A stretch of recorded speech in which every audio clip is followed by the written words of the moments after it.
Tidak salah.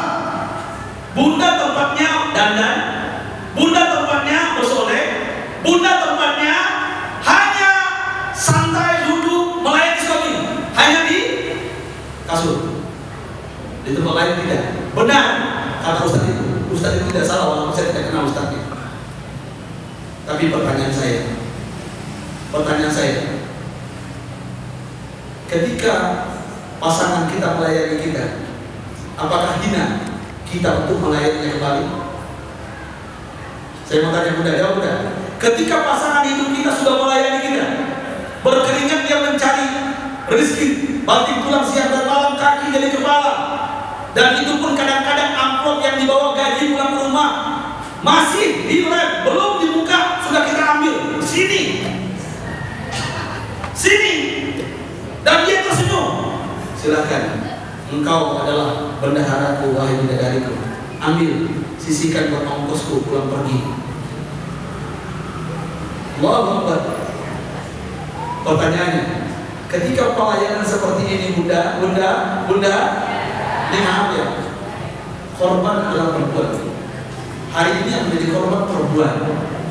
Hari ini yang banyak minta cerai perempuan. Yang korban perempuan yang minta cerai banyak perempuan. Hari ini, dulu tidak ada perempuan yang minta cerai. Itu aib bagi mereka. Mereka tahan, mereka sabar, karena mereka memahami ayat Al-Quran dan hadis Rasulullah. Nenek-nenek kita dulu, dia paham kalau minta cerai kepada suaminya itu dosa luar biasa. Walaupun suaminya penjudi, pemabuk, pezina, alhamdulillah ya. Tapi seorang ibu, seorang nenek kita dahulu hanya diam di malam hari bersujud meneteskan air mata menangis. Tapi hari ini hanya kata-kata yang keluar.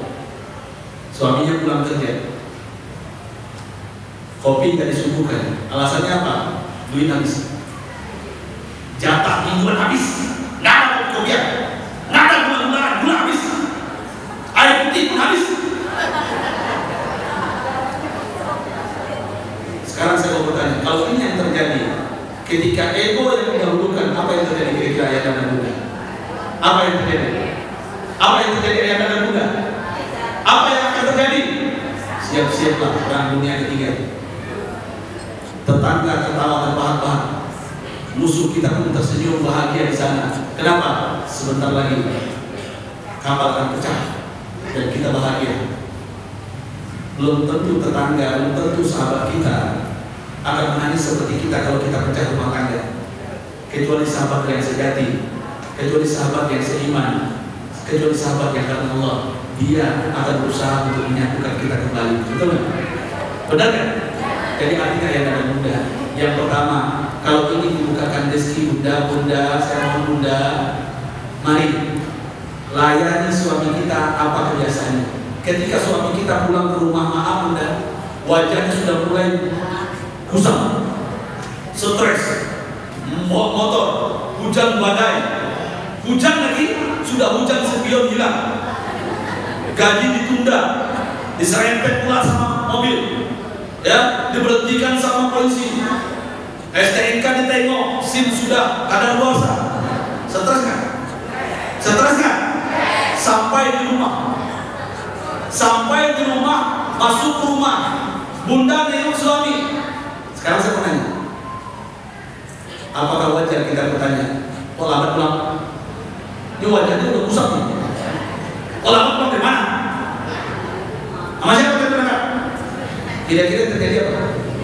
Yang terjadi apa? Kalau seandainya suami kita tidak pernah mengenalkan sejarah Rasulullah, mungkin dia akan banting segala-galanya. Kalau bukan wajah kita yang dibanting, bisa jadi apa yang ada di samping kanannya ditonjoknya, bisa jadi jebol semuanya. Wah, kurang ajar. Tengok wajah saya. Ini gaya suami Indonesia. Tengok wajah saya. Gaji ditunda, spion hilang, tahu kamu? Kamu belum mandi. Tadi polisi juga dekat, SIM habis pula masanya. Jadi bunda, seorang istri yang soleha itu bukan bertanya seperti itu. Apa yang dia lakukan? Dia lari ke belakang, dia ambil apa kebiasaannya, minumannya apa kesukaan. Milo, bikinkan Milo. Diam aja, Milo. Setelah itu apa? Biasanya dia kalau sudah begitu wajahnya bikin air panas. Kalau perlu mandikan dengan air panas. Yang campur dengan air dingin. Yang campur. Ya. Biarkan. Ini maaf, saya bercerita ini maaf, sedikit banyak pengalaman.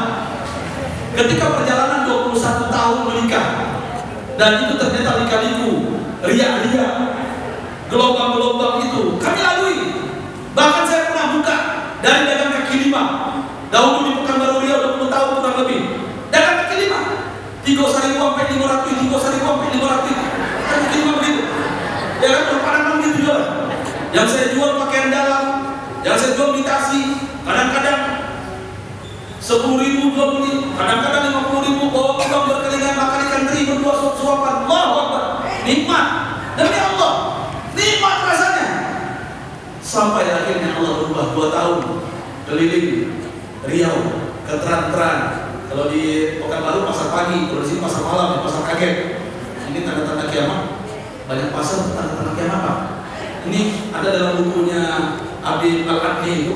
Ternyata di antara tanda-tanda kiamat itu sekarang banyak pasar, pasar kaget, pasar malam, mall. Itu udah tanda-tanda kiamat. Hati-hati Bu ya. Nggak tahu setelah pasar kaget, pasar apa lagi nggak tahu saya. Banyak istilah Indonesia ini. Tapi yang jelas intinya saya mengalami dan kita mungkin mengalami semuanya pedagang. Saya lihat wajah-wajah pengusaha ini, wajah-wajah beruang di sini, ada berharimau, beruang semuanya.